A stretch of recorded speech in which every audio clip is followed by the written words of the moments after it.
का प्रारंभ किया जा रहा है जिसका नाम है भारत की विदेश नीति या अंतर्राष्ट्रीय संबंध। ये सीरीज किन किन विद्यार्थियों के लिए महत्वपूर्ण रहने वाली है? ये सीरीज उन विद्यार्थियों के लिए महत्वपूर्ण रहने वाली है, अर्थात अगर हम बात करें यूपीएससी के सिलेबस की बात करें और आरपीएससी के सिलेबस की बात करें, तो जिन जिन एग्जामों के अंदर भारत की विदेश नीति या अंतर्राष्ट्रीय संबंध के नाम से अगर सिलेबस में ये टॉपिक जुड़ा हुआ है तो उन विद्यार्थियों के लिए सीरीज महत्वपूर्ण रहने वाली है।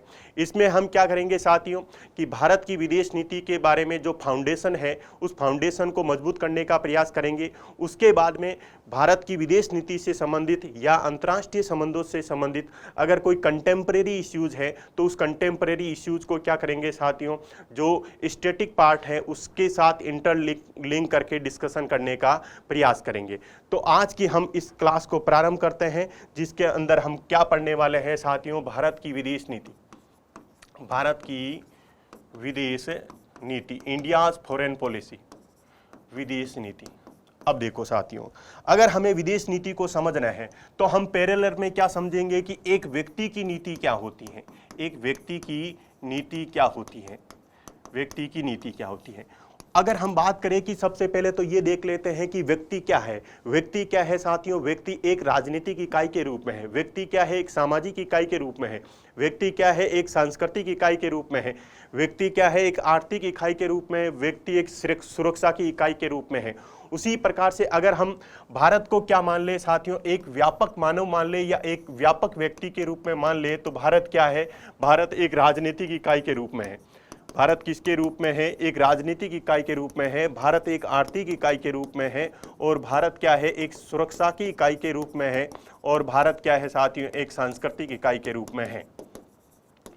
अब जिस प्रकार से ये व्यक्ति क्या करता रहता है साथियों, अन्य व्यक्तियों से जुड़ने के लिए अपनी नीति बनाता है। व्यक्ति क्या करता है, अन्य व्यक्तियों से साथ जुड़ने के लिए अपनी नीति बनाता है। अन्य व्यक्तियों के साथ जुड़ने के लिए नीति क्यों बनाता है, ताकि वो क्या कर सके, अपनी घरेलू आवश्यकताओं की पूर्ति कर सके। तो व्यक्ति की नीति क्या होती है कि अपने हितों की पूर्ति करने के लिए या अपने घरेलू आवश्यकताओं की पूर्ति करने के लिए जब व्यक्ति अन्य के साथ में संबंध बनाता है तो वो क्या हो जाएगा साथियों, उस व्यक्ति की विदेश नीति हो जाएगी। उसी प्रकार से अगर हम बात करें कि विदेश नीति, इस विदेश नीति शब्द का क्या तात्पर्य होता है, विदेश नीति का तात्पर्य होता है कि जब हम अपनी घरेलू आवश्यकताओं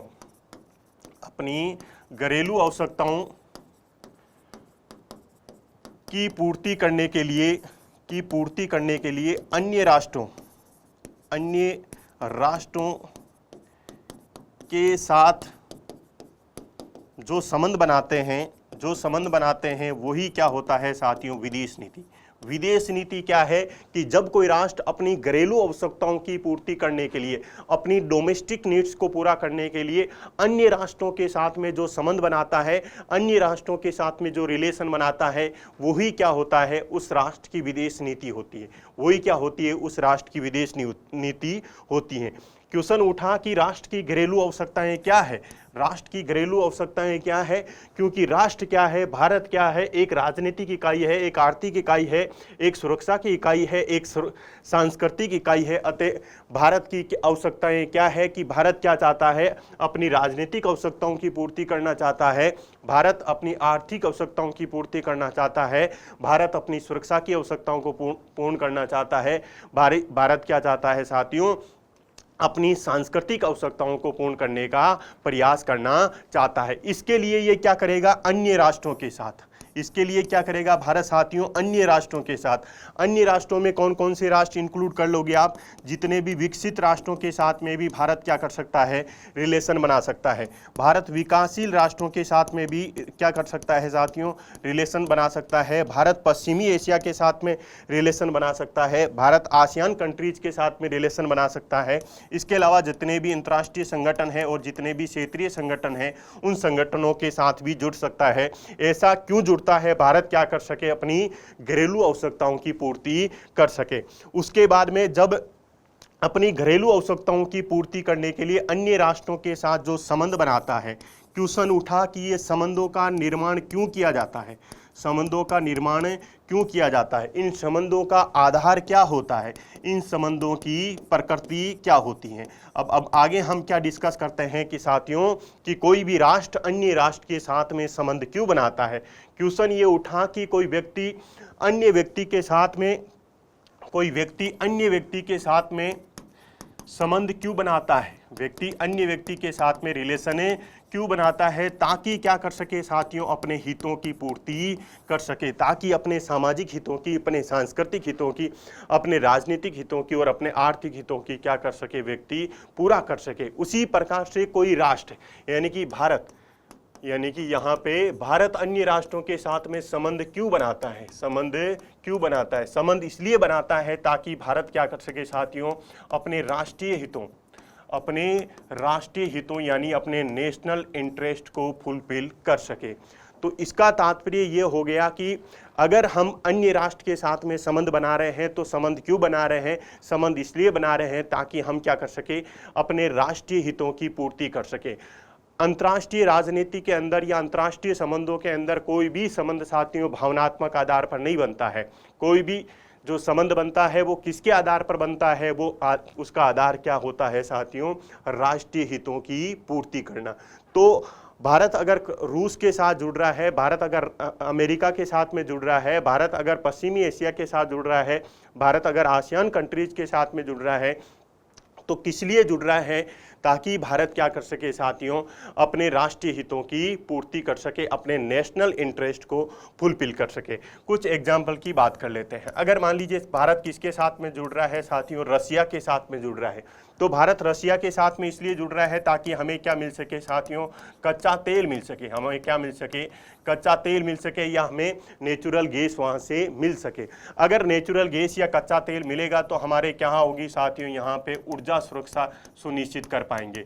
तो इसकी सहायता से हम अपने कौन से हितों की पूर्ति कर रहे हैं, ऊर्जा से संबंधित अपने जो हित हैं उनकी पूर्ति कर रहे हैं।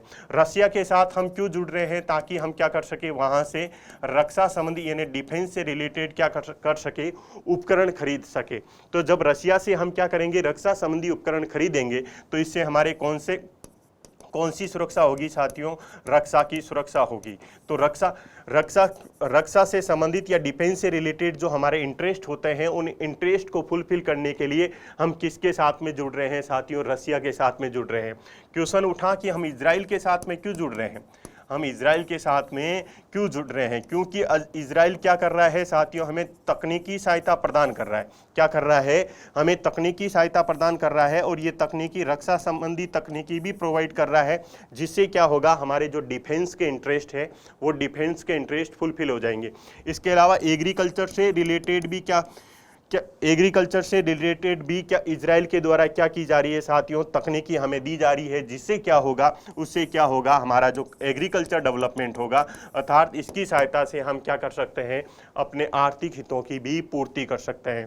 क्वेश्चन ये उठा कि भारत सऊदी अरब के साथ में क्यों जुड़ रहा है, भारत सऊदी अरब के साथ में क्यों जुड़ रहा है साथियों, सऊदी अरब के साथ में इसलिए जुड़ रहा है क्योंकि सऊदी अरब से हम क्या कर रहे हैं साथियों, कच्चा तेल खरीद रहे हैं, अर्थात इसके साथ इसलिए जुड़ रहे हैं ताकि हम क्या कर सके, अपनी ऊर्जा से संबंधित जो हमारे हित हैं उन हितों की पूर्ति कर सके। तो यहाँ पे एक कंक्लूजन निकलता है कि जो अंतर्राष्ट्रीय राजनीति के अंदर या अंतर्राष्ट्रीय संबंधों के अंदर जो संबंध बनाए जाते हैं, वो संबंध क्यों बनाए जाते हैं, ताकि राष्ट्र क्या कर सके, अपने राष्ट्रीय हितों की पूर्ति कर सके, अपने नेशनल इंटरेस्ट को फुलफिल कर सके। क्वेश्चन ये उठा कि राष्ट्रीय हित कितने प्रकार के हो सकते हैं, राष्ट्रीय हित, नेशनल इंटरेस्ट।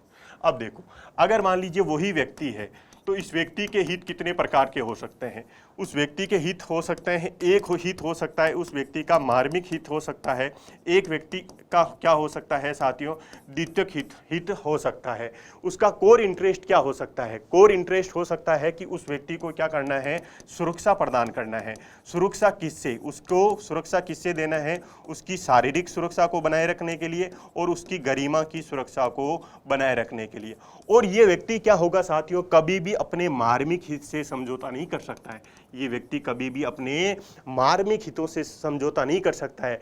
अगर आपने उस पर शारीरिक हमला कर दिया या उसकी गरिमा को नुकसान कर दिया तो साथियों उसको कभी भी वो बर्दाश्त नहीं करेगा, क्योंकि ये व्यक्ति के कौन से हित जुड़े हुए हैं, इसके अंदर कौन से हित हैं, उसके कोर इंटरेस्ट है। लेकिन अगर सेकेंडरी इंटरेस्ट की बात करें तो इसके अंदर हम कौन से इंटरेस्ट की बात कर सकते हैं, व्यक्ति के राजनीतिक हित, यानी कि अगर व्यक्ति किसी चुनाव में खड़ा है तो उसको वोट दे ना दे, ये राजनीतिक हित हो सकता है। आर्थिक हित में यानी कि उस व्यक्ति को कोई पैसा उधार दे या नहीं दे। उसके अलावा सांस्कृतिक हित का तात्पर्य होता है कि उसके विवाह संबंधी प्रोग्राम में कोई भाग ले या नहीं ले, तो ये हो सकता है सांस्कृतिक हित। व्यक्ति क्या करेगा साथियों, इसके साथ में कभी समझौता नहीं करेगा, लेकिन इसके साथ में समझौता कर सकता है। अगर आपने, हो सकता है कि किसी ने क्या किया साथियों, आपसे पैसे उधार मांगे और आपने नहीं दिए, तो वो कौन से हित हुए, आर्थिक हित। अब उसी प्रकार से कोई भी राष्ट्र होता है, उस राष्ट्र के कौन कौन से हित हो सकते हैं। उसी प्रकार से साथियों राष्ट्र के भी दो प्रकार के हित हो सकते हैं। राष्ट्र के भी दो प्रकार के हित हो सकते हैं। एक है राष्ट्र का मार्मिक हित, ये राष्ट्र का होता है कोर इंटरेस्ट। कौन सा इंटरेस्ट साथियों, कोर इंटरेस्ट। एक राष्ट्र का कौन सा हित हो सकता है, राष्ट्र का द्वितीयक हित भी हो सकता है, राष्ट्र का सेकेंडरी इंटरेस्ट भी हो सकता है। अब देखो, जो राष्ट्र का जो मार्मिक हित होता है, या भारत का अगर बात करें भारत के कॉन्टेक्स्ट में, तो भारत का मार्मिक हित क्या है, भारत का कोर इंटरेस्ट क्या है कि हमें क्या करना है, हमारे राष्ट्र की सुरक्षा, राष्ट्र की सुरक्षा से संबंधित जो हित होते हैं उसी को बोलते हैं हम कोर इंटरेस्ट।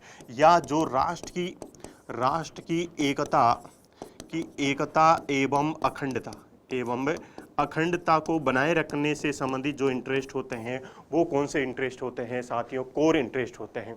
तो कोर इंटरेस्ट में क्या होता है, कोर इंटरेस्ट के अंदर ये आता है कि जो राष्ट्र की सुरक्षा से संबंधित जो मुद्दा होता है वो किस में आता है, कोर इंटरेस्ट में। और जो राष्ट्र की एकता एवं अखंडता से संबंधित जो इश्यूज आते हैं वो किसके अंदर आते हैं साथियों, कोर इंटरेस्ट के अंदर आते हैं। अब देखो, राष्ट्र की एकता, जो एकता का विचार होता है, जो यूनिटी का जो विचार होता है, ये एक भौगोलिक विचार है। इसका तात्पर्य ये हुआ कि भारत उत्तर से दक्षिण तक और पूर्व से पश्चिम तक की जो उसकी सीमाएं हैं, उन सीमाओं की क्या करेगा, रक्षा करेगा। अगर कोई भी राष्ट्र उनकी सीमाओं को क्या देता है, चुनौती देता है या सीमाओं पर संघर्ष करता है, तो इसका तात्पर्य है कि वो भारत के कौन से हितों को नुकसान पहुंचाने का प्रयास कर रहा है, वो भारत के कोर इंटरेस्ट को नुकसान पहुंचाने का प्रयास कर रहा है। उसी प्रकार से अगर हम अखंडता यानी कि इंटीग्रिटी की बात की जाए, तो इंटीग्रिटी होता है साथियों एक प्रकार का मनोवैज्ञानिक विचार, जो भारत है एक राष्ट्र के रूप में मनोवैज्ञानिक रूप से जुड़ा हुआ है। और अगर भारत मनोवैज्ञानिक रूप से जुड़ा हुआ है और कोई दूसरा राष्ट्र क्या करे साथियों, इस मनोवैज्ञानिक एकता को अगर नुकसान पहुंचाने का प्रयास करे, तो वो भी भारत की कौन से इंटरेस्ट को हानि पहुंचा रहा है साथियों, कोर इंटरेस्ट को हानि पहुंचाने का प्रयास कर रहा है। तो अगर हम बात करें कि चाइना के साथ में जो हमारा डोकलाम विवाद हुआ, और चाइना के साथ में साथियों हमारा कौन सा विवाद हुआ, जो गलवान घाटी का जो विवाद हुआ, वो भारत का कौन सा इंटरेस्ट प्रभावित कर रहा था साथियों, ऐसा विवाद भारत के कोर इंटरेस्ट को प्रभावित कर रहा था। उसी प्रकार से मान लीजिए पाकिस्तान सूचना वारफेयर यानी कि इंफॉर्मेशन वारफेयर की सहायता से क्या करे, भारत के अंदर जो मनोवैज्ञानिक रूप से एकता है उसको नुकसान पहुंचाने का प्रयास करे, तो इसका तात्पर्य है कि पाकिस्तान क्या कर रहा है साथियों, हमारे कोर इंटरेस्ट को प्रभावित कर रहा है। तो कोर इंटरेस्ट में किससे संबंधित मुद्दे होते हैं, कोर इंटरेस्ट के अंदर मुद्दे होते हैं साथियों, कौन से हित होते हैं, हमारे राष्ट्र की सुरक्षा से संबंधित हित होते हैं और राष्ट्र की एकता एवं अखंडता से संबंधित हित होते हैं। उसके बाद में अगर हम बात करें सेकेंडरी इंटरेस्ट की, तो सेकेंडरी इंटरेस्ट में कौन कौन से इंटरेस्ट आ सकते हैं, इसके अंदर आ सकते हैं राजनीतिक हितों को भी सम्मिलित किया जा सकता है, सांस्कृतिक हितों को सम्मिलित किया जा सकता है कि भारत के कोई ना कोई सांस्कृतिक हित है, भारत के कोई ना कोई क्या है साथियों आर्थिक हित है, और भारत के साथ और अन्य किसी भी प्रकार के जो हित होते हैं वो किसके अंदर इंक्लूड हो जाएंगे, सेकेंडरी इंटरेस्ट के अंदर इंक्लूड हो जाएंगे। अगर हम बात करें राजनीतिक हितों की बात करें, तो राजनीतिक हितों में क्या होगा कि अगर वैश्विक पटल पर अगर कोई भारत के डेमोक्रेसी को सपोर्ट कर रहा है, इसका तात्पर्य ये हुआ कि हम उसके साथ में हमारे किस प्रकार के रिलेशन होंगे, पॉलिटिकल रिलेशन होंगे। अगर वैश्विक पटल पर या वैश्विक परिदृश्य में अगर कोई कश्मीर के मुद्दे पर भारत का समर्थन दे रहा है, तो उस कंडीशन में क्या हो गया साथियों, भारत का पॉलिटिकल इंटरेस्ट फुलफिल हो रहा है। उसी प्रकार से अगर हम बात करें आर्थिक हितों में, अगर भारत में कोई निवेश करने के लिए आ रहा है तो उससे भारत के कौन से हित पूरे होंगे साथियों, उस कंडीशन में हमारे राष्ट्रीय हित पूरे होंगे। अब देखो इसमें यह होता है कि कोई भी राष्ट्र अपने मार्मिक हितों के साथ में कभी भी समझौता नहीं करता है, अपने कोर इंटरेस्ट के साथ में कभी भी समझौता नहीं करता है। इसका एग्जाम्पल की अगर बात करें तो चाइना के साथ में क्या चल रहा था साथियों, भारत का व्यापारिक घाटा चल रहा था, भारत का क्या चल रहा था, ट्रेड डेफिसिट चल रहा था। इसका तात्पर्य ये हुआ कि आर्थिक हितों के संदर्भ में भारत क्या था, चाइना से क्या था साथियों, नुकसान की स्थिति में था। लेकिन उसके बावजूद भी भारत और चाइना के बीच में जो संबंध थे क्या थे साथियों, संतुलित थे यानी बैलेंस थे। लेकिन जब चाइना ने क्या किया साथियों, डोकलाम का विवाद खड़ा किया, जब चाइना ने क्या किया साथियों, गलवान का जो विवाद खड़ा किया, उस कंडीशन में चाइना ने क्या कर दिया साथियों, उस कंडीशन में चाइना ने हमारे कोर इंटरेस्ट को प्रभावित किया। तो कोर इंटरेस्ट में हम किसी भी प्रकार का समझौता नहीं कर सकते हैं। जिस प्रकार से व्यक्ति कभी इनसे समझौता नहीं कर सकता है, आप व्यक्ति पे हमला कर दोगे साथियों, वो कभी भूलने वाला नहीं है। उसी प्रकार से अगर आप व्यक्ति पर क्या करोगे साथियों, व्यक्ति की अगर गरिमा को नुकसान पहुंचा दोगे तो उस कंडीशन में भी वो किसी भी कंडीशन में सुनने वाला नहीं है। तो उसी प्रकार से जो नेशनल इंटरेस्ट होते हैं, नेशनल इंटरेस्ट में कोई भी राष्ट्र क्या नहीं करता है, अपने कोर इंटरेस्ट के साथ कभी भी समझौता नहीं करता है। तो ये हमने जाना साथियों कि राष्ट्रीय हित क्या है। तो हमने अभी बताया कि हम क्या करने वाले हैं, हम ये देखने वाले हैं कि संबंध क्यों, तो संबंध क्यों बनाए जाते हैं। विदेश नीति के अंदर कोई भी राष्ट्र अन्य राष्ट्र के साथ में संबंध क्यों बनाता है, संबंध इसलिए बनाता है ताकि क्या कर सके, अपने नेशनल इंटरेस्ट को फुलफिल कर सके। उसके बाद में क्वेश्चन ये उठा कि संबंधों का आधार क्या होता है, संबंधों का आधार क्या होता है, संबंधों का आधार, संबंधों का आधार या संबंधों का बेस क्या होता है। संबंध हमेशा बनाए जाते हैं साथियों कॉस्ट बेनिफिट एनालिसिस के बेसिस पे, कॉस्ट बेनिफिट एनालिसिस, यानी इसका तात्पर्य हो गया कि लागत लाभ विश्लेषण के आधार पर। संबंध हमेशा किसके आधार पर बनाए जाते हैं, कॉस्ट बेनिफिट एनालिसिस के आधार पर बनाए जाते हैं। अगर हम बात करें, मान लीजिए वही व्यक्ति है और वो व्यक्ति किसी अन्य के साथ में संबंध बना रहा है, तो संबंध बना रहा है तो वो संबंध बनाते समय क्या सोचेगा साथियों, कि वो संबंध बनाते समय ये सोचेगा कि अगर मैं इसको चाय पिला रहा हूँ तो चाय इसलिए पिला रहा है ताकि क्या कर सके साथियों, अगला वाला उसको क्या दे सके, डिनर दे सके। वो क्या कर रहा है, अगर किसी को दाल बाटी खिला रहा है तो इसलिए खिला रहा है ताकि आगे से वो उसको क्या कर सके साथियों, पनीर खिला सके। तो संबंध व्यक्ति हमेशा किस आधार पर बनाता है, कॉस्ट बेनिफिट एनालिसिस के आधार पर बनाता है। अगर आप मान लीजिए किसी को साथियों नोट्स प्रोवाइड कर रहे हैं या नोट्स दे रहे हैं, एक सब्जेक्ट के नोट्स दे रहे हैं, तो आप क्या सोचोगे, आप उससे क्या ले सको, 2 या 3 सब्जेक्टों के से नोट्स ले सको। तो इसमें आप क्या कर रहे हो, ऐसा अगर आप सोच रहे हो तो आप क्या कर रहे हो साथियों, कॉस्ट बेनिफिट एनालिसिस कर रहे हो, अर्थात लागत लाभ विश्लेषण कर रहे हो। इसका तात्पर्य ये हुआ कि अंतर्राष्ट्रीय राजनीति के अंदर या अंतर्राष्ट्रीय संबंधों में कभी भी जो संबंध होते हैं वो संबंध भावनात्मक आधार पर नहीं बनाए जाते हैं, वो संबंध भावनात्मक आधार पर नहीं बनाए जाते हैं, अपितु साइंटिफिक बेसिस पे बनाए जाते हैं, अर्थात कॉस्ट बेनिफिट एनालिसिस के आधार पर बनाए जाते हैं। तो इसका तात्पर्य ये हुआ कि हम सऊदी अरब के साथ में क्यों जुड़े हुए हैं साथियों, सऊदी अरब के साथ में हम भावनात्मक रूप से नहीं जुड़े हुए हैं, इसलिए जुड़े हुए हैं क्योंकि वहाँ से हमें क्या मिल रहा है, कच्चा तेल मिल रहा है। उसके साथ हम इसलिए जुड़ रहे हैं क्योंकि वहाँ पे जो प्रवासी भारतीय लोग रहते हैं उनकी सहायता से भारत को क्या मिल रहा है साथियों, रेमिटेंस मिल रहा है। उसी प्रकार से अगर हम बात करें तो रसिया के साथ हम क्यों जुड़े हुए हैं, क्योंकि रसिया क्या कर रहा है साथियों, हमको इंटरनेशनल लेवल पे पॉलिटिकल सपोर्ट करता है। जैसे संयुक्त राष्ट्र संघ के अंदर स्थायी सदस्यता के लिए रशिया हमें क्या करता रहता है, सपोर्ट करता रहता है। उसके अलावा इससे हमें क्या मिल रहा है, रक्षा संबंधी उपकरण मिल रहे हैं। तो इसके लिए हमने किसके साथ में संबंध बनाया है साथियों, रसिया के साथ में संबंध बनाया है।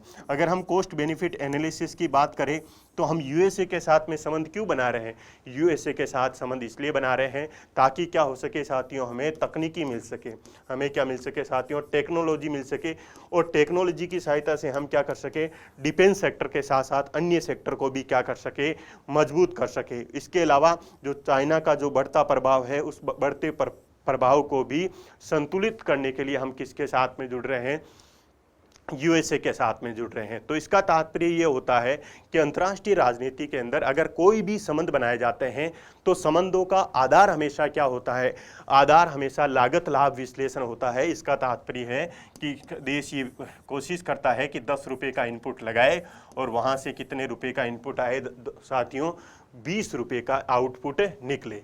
तो इसीलिए बोला जाता है कि इंटरनेशनल रिलेशन के अंदर कोई भी अगर रिलेशन बनाए जाते हैं तो उस रिलेशन का बेस क्या होता है, उसका आधार क्या होता है साथियों, उसका आधार होता है कॉस्ट बेनिफिट एनालिसिस।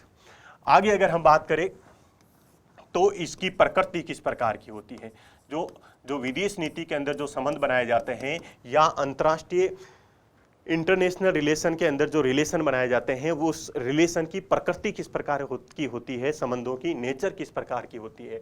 संबंधों की जो प्रकृति होती है साथियों, वो होती है अस्थायी।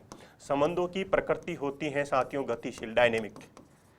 जो संबंधों की जो प्रकृति होती है साथियों, वो डायनेमिक नेचर होती हैं, क्योंकि विदेश नीति किस प्रकार की अवधारणा है, एक गत्यात्मक अवधारणा है। फॉरेन पॉलिसी एक डायनेमिक कॉन्सेप्ट है। डायनेमिक कॉन्सेप्ट होने का ये तात्पर्य हुआ कि समय और परिस्थितियों के अकॉर्डिंग विदेश नीति क्या होती रहती है, बदलती रहती है। अब विदेश नीति एक गतिशील अवधारणा है, एक अस्थायी अवधारणा है, इसीलिए ये कहा जाता है, इसीलिए विदेश नीति के संदर्भ में ये कहा जाता है कि विदेश नीति में ना कोई स्थायी मित्र होता है, ना कोई स्थायी मित्र होता है, और ना ही कोई क्या होता है साथियों, स्थायी शत्रु होता है। ना कोई स्थायी शत्रु होता है। स्थायी केवल क्या होता है, स्थायी केवल होता है हित। स्थायी केवल क्या होता है साथियों, हित। और यहाँ पे अगर विदेश नीति की बात करें तो कौन सा हित साथियों, राष्ट्रीय हित। क्या है, क्योंकि विदेश नीति किस प्रकार की अवधारणा है, एक गतिशील अवधारणा है, इसीलिए विदेश नीति के अंदर ना तो कोई परमानेंट मित्र होता है और ना ही क्या होता है, कोई परमानेंट एनिमी होता है। परमानेंट क्या है, permanent only national interest. There are no permanent friend, there are no permanent enemy, only permanent क्या है साथियों, national interest are only permanent. ऐसा किसके संबंध में कहा जाता है, विदेश नीति के संबंध में कहा जाता है। इसका तात्पर्य ये हुआ कि साथियों विदेश नीति के अंदर 7 जन्मों की बातें नहीं चलती है। विदेश नीति में ये चलता है कि एक गया तो दूसरा आएगा, दूसरा गया तो तीसरा आएगा। ये विदेश नीति के संदर्भ में ऐसा होता है। इसको कुछ एग्जाम्पल की सहायता से हम समझते हैं कि विदेश नीति किस प्रकार से गतिशील अवधारणा है। अगर हम बात करें साथियों सऊदी अरब के साथ में, इसके साथ में हमारे रिलेशन अच्छे क्यों हैं, क्योंकि साथियों हमें यहाँ से क्या मिल रहा है, क्रूड ऑयल मिल रहा है, कच्चा तेल मिल रहा है। अगर मान लीजिए कल को क्या हो जाए साथियों, इंडिया के अंदर सभी वाहन किस प्रकार के वाहन हो जाए साथियों, इलेक्ट्रिक वाहन हो जाए। किस प्रकार के वाहन हो जाए साथियों, इलेक्ट्रिक वाहन हो जाए। उस कंडीशन में हमारी घरेलू आवश्यकताएं बदल जाएगी। उस समय में हमारी घरेलू आवश्यकताएं बदल जाएगी। उस समय हमें साथियों कच्चे तेल की आवश्यकता नहीं होगी, अपितु क्या होगा, इलेक्ट्रिक उपकरणों की आवश्यकता होगी। उस कंडीशन में भारत और सऊदी अरब के बीच में जो रिलेशन है वो रिलेशन बदल सकते हैं। क्यों बदल गए साथियों, क्योंकि हमारी आवश्यकताएं बदल गई। अर्थात इन दोनों राष्ट्रों के बीच में जो संबंधों का पैटर्न है वो संबंधों का पैटर्न बदल सकता है।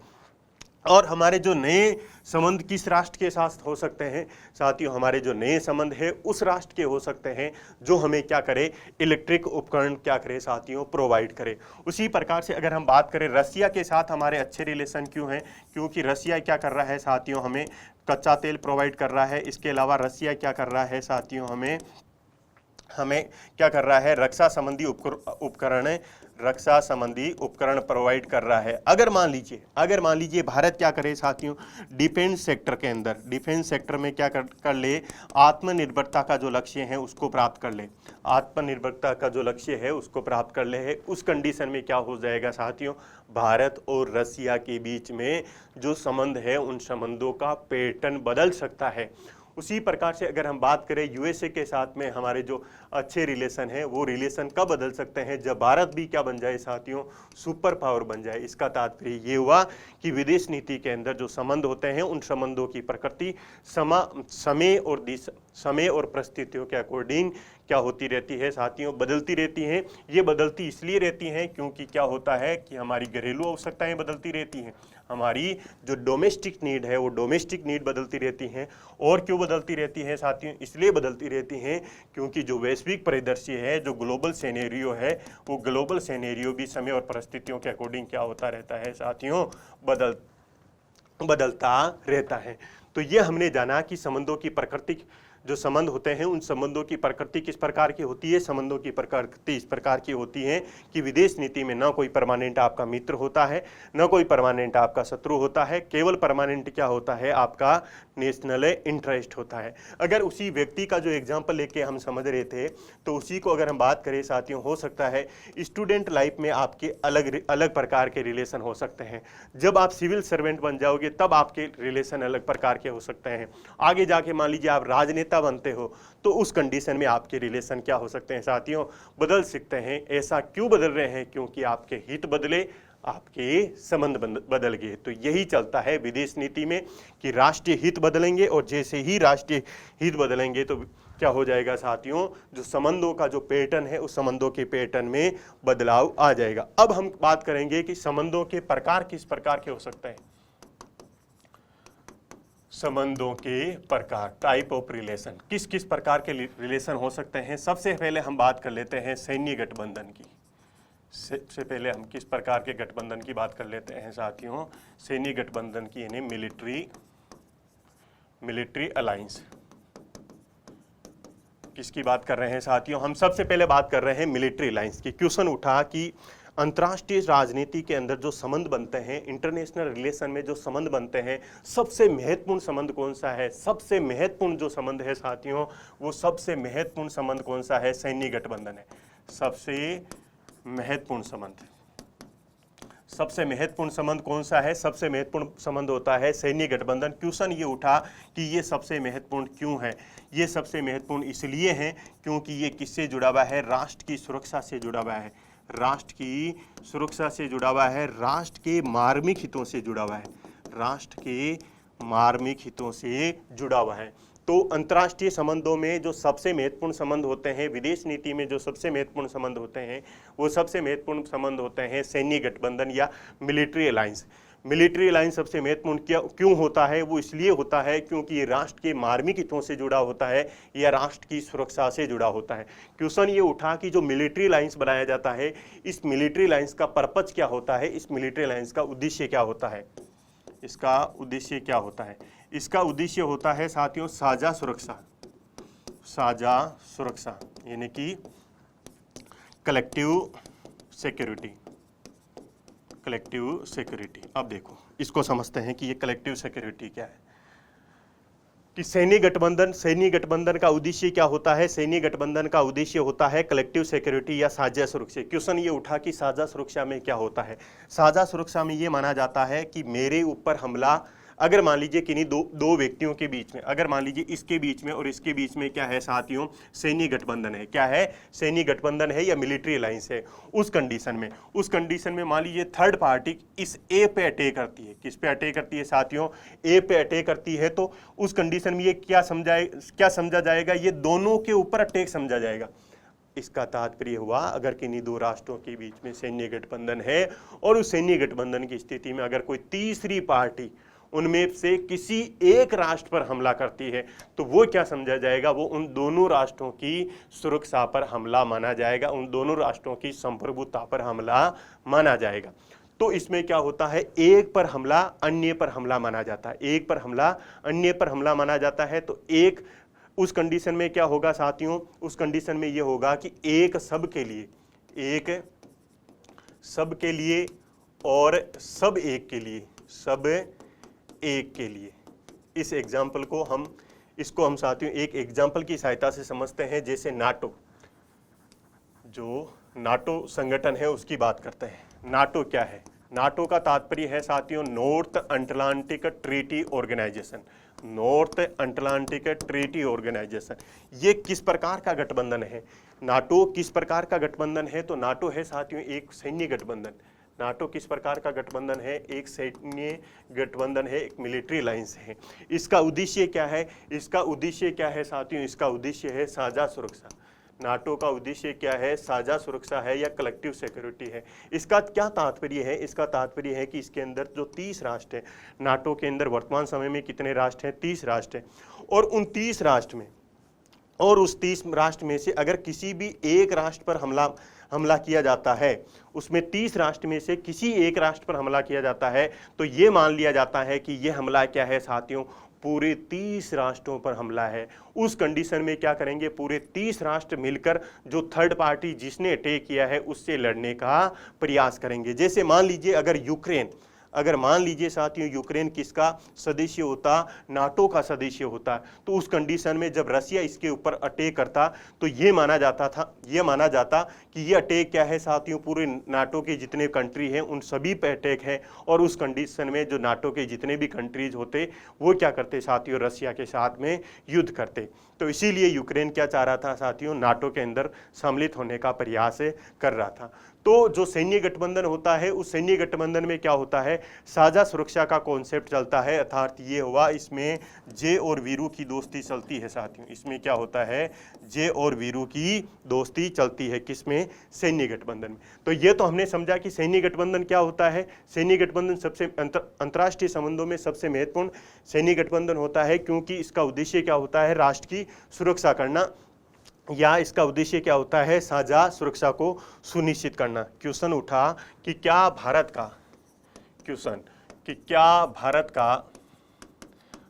का किसी के साथ, किसी राष्ट्र के साथ सैन्य गठबंधन है, भारत का किसी राष्ट्र के साथ सैन्य गठबंधन है। अब देखो साथियों, इसको हम देखते हैं। अगर हम बात करें औपचारिक रूप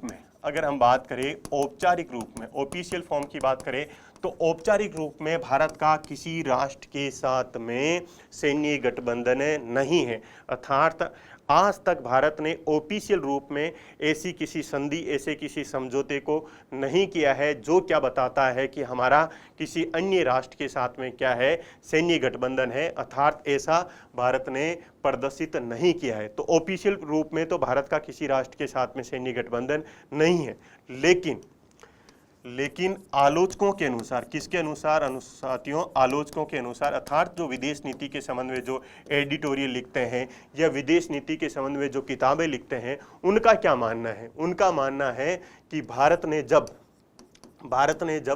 1971 के अंदर भारत ने जब 1971 में क्या किया साथियों, जो यूएसएसआर है, उस यूएसएसआर के साथ में कौन सी संधि की, शांति एवं सुरक्षा की जो संधि की थी, वो कहीं ना कहीं शांति एवं सुरक्षा की संधि की थी, वो कहीं ना कहीं भारत और यूएसएसआर के बीच में क्या था, एक प्रकार का सैन्य गठबंधन था।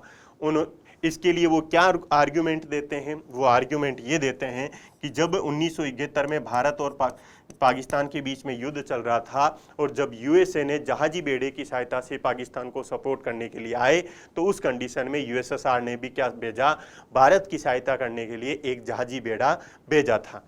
तो क्या बता रहे हैं कि 1971 के अंदर जब यूएसएसआर के साथ भारत ने शांति एवं सुरक्षा की संधि की, तो आलोचक ये मानते हैं कि ये कहीं ना कहीं क्या था, भारत और यूएसएसआर के बीच में एक प्रकार का सैन्य गठबंधन था।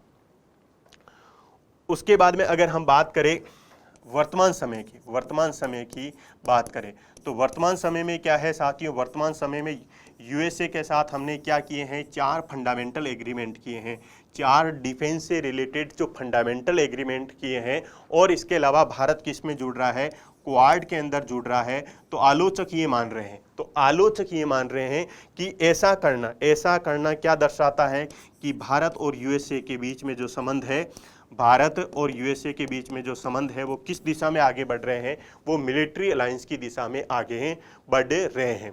ऐसा इसलिए होता है साथियों कि जो डिप्लोमेसी होती है या जो विदेश नीति होती है, विदेश नीति में क्या होता है, निगाहें कहीं पे होती है और निशाना कहीं पे होता है। इसीलिए क्या होता है कि ऑफिशियल फॉर्म में हर चीज़ को प्रदर्शित नहीं किया जाता है, लेकिन जो आलोचक होते हैं या जो विदेश नीति के संबंध में जो अध्ययन करने वाले जो स्कॉलर होते हैं, वो समय समय पर इस प्रकार की आलोचना लिखते रहते हैं। तो क्या है, क्वेश्चन क्या था कि क्या भारत का किसी राष्ट्र के साथ सैन्य गठबंधन है, तो इसमें हम क्या लिखेंगे कि औपचारिक औपचारिक रूप में भारत का किसी राष्ट्र के साथ में सैन्य गठबंधन नहीं है, लेकिन आलोचकों के अनुसार जब 1971 में हमने यूएसएसआर के साथ में जो संधि की तो वो दर्शाता है कि भारत और यूएसएसआर के बीच में वो क्या बना, एक सैन्य गठबंधन बना। उसी प्रकार से अगर वर्तमान समय की बात करें तो वर्तमान समय में भारत और यूएसए के बीच में जो 4 फंडामेंटल डिफेंस से रिलेटेड जो 4 फंडामेंटल एग्रीमेंट हुए हैं और भारत यूएसए के साथ में कहाँ पे जुड़ रहा है, क्वाड में जुड़ रहा है, तो ये दर्शाता है कि भारत और यूएसए के जो संबंध हैं वो किस दिशा में आगे बढ़ रहे हैं, वो सैन्य गठबंधन की दिशा में आगे बढ़ रहे हैं। और सैन्य गठबंधन का उद्देश्य क्या होता है, कलेक्टिव सिक्योरिटी होती है। और कलेक्टिव सिक्योरिटी किस कॉन्सेप्ट पर काम कार्य करता है कि एक सब के लिए और सब एक के लिए। अब है साथियों अगला रिलेशन किस प्रकार का है। अब हम बात करते हैं दूरी, एक्सिस है, यानी कि राष्ट्रों के बीच में एक्सिस कब बनती है या दूरी कब बनती है। ये राष्ट्रों के बीच में, इसमें भी क्या होता है साथियों, ये भी एक प्रकार का सैन्य गठबंधन है। एक्सिस में भी क्या है, एक प्रकार का सैन्य गठबंधन है, एक प्रकार का मिलिट्री अलायंस है, लेकिन जो उसका उद्देश्य होता है, इसका उद्देश्य अलग होता है साथियों। इसका उद्देश्य अपनी सुरक्षा करना नहीं होता है, अपनी सुरक्षा करना नहीं, अपितु इसका उद्देश्य क्या होता है, दूसरे के विरुद्ध कार्य करना, दूसरे के विरुद्ध कार्य करना। तो जो अगर मान लीजिए किसी भी 2 राष्ट्रों के बीच में जो संबंध है और उसके बारे में ये लिखा गया है कि उन दोनों राष्ट्रों के बीच में क्या बन रही है, एक्सिस बन रही है, इसका तात्पर्य हमें क्या समझ रहे हैं कि उन राष्ट्रों के बीच में एक प्रकार का सैन्य गठबंधन बन रहा है, जिसका उद्देश्य क्या है, अपनी सुरक्षा करना नहीं है, अपितु क्या करना है, दूसरों के विरुद्ध कार्य करना। जिस प्रकार से अगर हम एग्जाम्पल की बात करते हैं तो अगर हम एग्जाम्पल की बात करते हैं तो अगर हम बात करें चीन और पाकिस्तान के बीच में, चीन और पाक के बीच में जो संबंध हैं वो संबंध किसकी ओर आगे बढ़ रहे हैं साथियों, वो संबंध एक्सिस की ओर आगे बढ़ रहे हैं। इसका तात्पर्य हुआ कि चीन और पाकिस्तान के बीच में वर्तमान में क्या डेवलप हो रहा है साथियों, एक प्रकार का एक्सिस डेवलप हो रहा है, जिसका उद्देश्य क्या है, जिसका उद्देश्य है कि भारत के विरुद्ध कार्य करना। चीन और पाकिस्तान के बीच में जो एक्सिस बन रही है उसका उद्देश्य क्या है, भारत के विरुद्ध कार्य करना। उसी प्रकार से अगर हम बात करें सेकेंड वर्ल्ड वॉर की, उसी प्रकार से अगर हम बात करें जब सेकेंड वर्ल्ड वॉर चल रहा था तो उस समय क्या हुआ साथियों, जर्मनी ने, जापान ने और इटली ने जो एक्सिस बनाई थी, इस एक्सिस का भी क्या उद्देश्य था कि ये क्या करना चाहते थे, ये जो फ्रांस है, इंग्लैंड है, यूएसए है या यूएसएसआर है, इसके विरुद्ध कार्य करना चाहते थे। तो ये होता है एक्सिस के अंदर। तो एक्सिस भी एक प्रकार का क्या होता है, सैन्य गठबंधन ही होता है। तो आज की क्लास में साथियों हमने क्या समझा है, आज की क्लास में हमने ये समझा है कि विदेश नीति क्या है।